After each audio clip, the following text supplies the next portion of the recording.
What is going on, Nuggets Nation NBA fans? My name is Tom Leuthner. Welcome back to Nuggets Today, presented by Fan Arch. If you are new here, make sure to hit that like and subscribe button. We are rolling right now. I mean, another huge win against a team who's not that great, who I think my last episode I was saying they could be pretty good, but I was obviously wrong, right? Denver dominated this game. They completely took control. There are a few things I want to get to when it comes to the rotation, and obviously Nikola Jokic just being the best player I've ever watched. But I think that this was needed, right? A win like this was needed for the Nuggets to completely steamroll through the next upcoming games. The one loss, I think we said, like I went into it thinking that they were going to lose the first game, and I wasn't going to overreact if they did, just because it's the first game. And there's a lot to figure out, right? Like you're figuring out a new coaching system. You're figuring out a new rotation when it comes to your starting five and Cameron Johnson being in there, who's just not as consistent as MPJ once was. Like you're figuring out so much, and you have a new bench where guys like Bruce Brown's learning to play with a player like Tim Hardaway and Peyton Watts, or they played together, I guess. But Valanciunas, like you have all these guys who are working into a new rotation and a new role. So there was a lot to get done when it came to just getting the head on straight and really just completely dominating the last couple games, even if they were close. The Timberwolves, I think I said they should have easily taken that game the way they took this game against the Pelicans. It should have been like a 20 or 30 point blowout. It shouldn't have been close at all. And I think that basketball's a game of runs. You're going to see it all the time. They're going to put up their 20 points. The other team's going to come back, put up their 20 points eventually, and it's going to cut those leads down. But every single player, I think, played pretty well today, right? There was no player that outside of Nikola Jokic, that just stood out and was like, oh my God, this guy's great. AG didn't score much. He grabbed 10 boards, so my bet of the day was wrong, actually. He did not make the three threes. But like I said, he was going to take a good amount. He took four of them.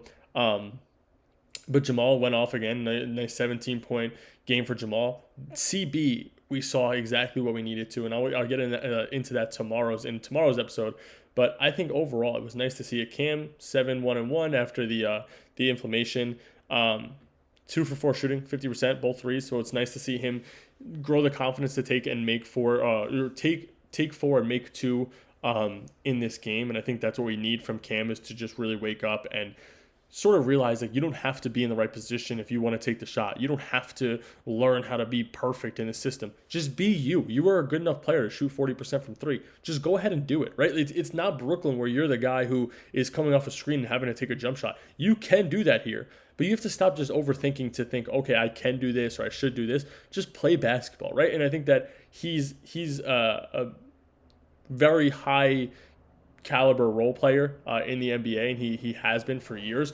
So I just play your game. That's all Denver really needs you to do in order to win. I do think that he's going to be lower in the points per game average. I think that he'll probably be at the 10 to 12 mark. Maybe he makes a huge leap in the mid to end of the season and he's averaging 15, 20, but I don't think it's going to happen. I think that AG, Jokic, and Jamal are going to be three guys who are high up there in points, and then maybe we see a lineup or a team that everybody else is in the 10 point range, 12 point range. But like I said, I think that three guys are going to dominate: Jamal, AG, and obviously that third guy being Nikola Jokic. Now, Nikola Jokic made history again. And correct me if I'm wrong, but I don't think any player in NBA history has started with 4 triple-doubles outside of Nikola Jokic.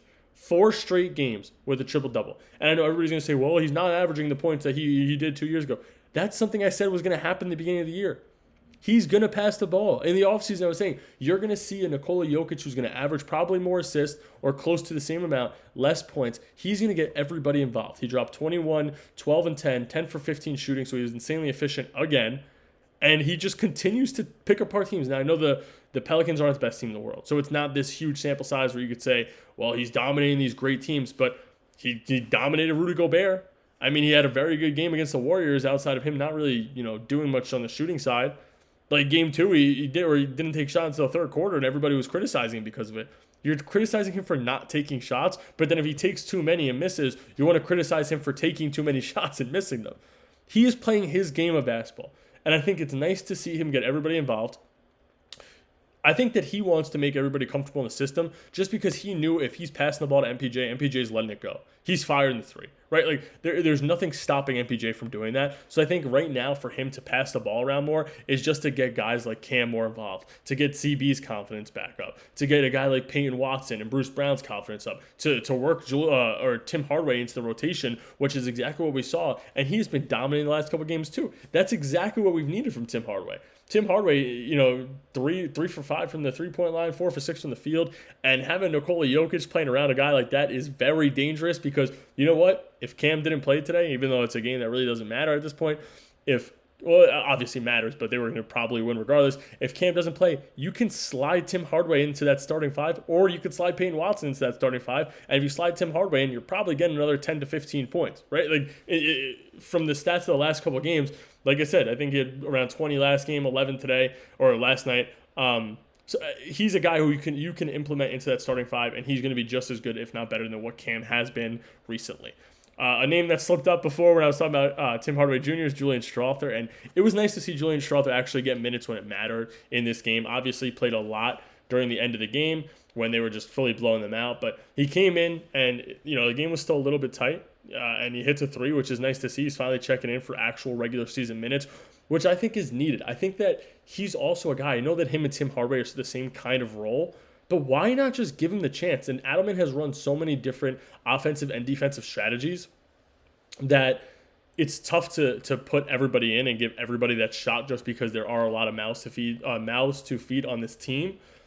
But I just think that he deserves the chance to come in and actually do something, right? Like he proved himself in the playoffs. He came in and he was the biggest shocker for Denver to actually have a game where he lit up everybody, lit up the crowd. Everybody was on their feet, like celebrating him, hitting some big threes.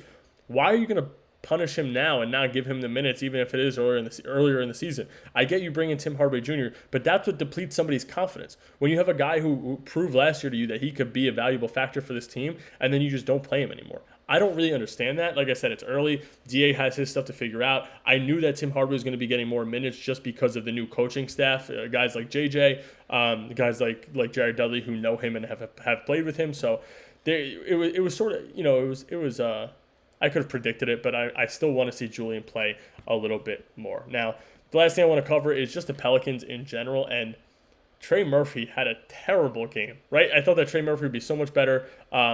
Zion had 11 and 2 assists, no rebounds, shot 4 for 9 from the field. The one person who did go off when you look at the stat sheet, but again, it was a lot of garbage time points, was Jeremiah Fears, which, young guy, give him all the opportunity you can, especially to go against guys who will help boost his confidence, and like Hunter Tyson and Pickett and all them at the end of the bench. 21, 1, and 6, which was nice to see. He's a good player. 10 for 15 from the field, but nobody really dominated. Like, every other player outside of Zion and Jeremiah Fears with a minute left in the fourth quarter had single-digit points. That is so impressive on the Denver defensive side. Like, there are so many different defensive schemes that they've been running, but it's also nice to see a guy like Peyton Watson blocking Jordan Poole from behind on a chase down block and then getting out to the three-point line and blocking a three. Like, the effort that this team is putting in defensively to just become better is truly, it's mesmerizing. It's great. It is the best Denver team I've seen since maybe the championship run, and they might even be better. That is all I got for you guys today, Nuggets Nation. Make sure to hit that like and subscribe button. If you guys want me to cover anything, let me know down below, and I will see you guys tomorrow.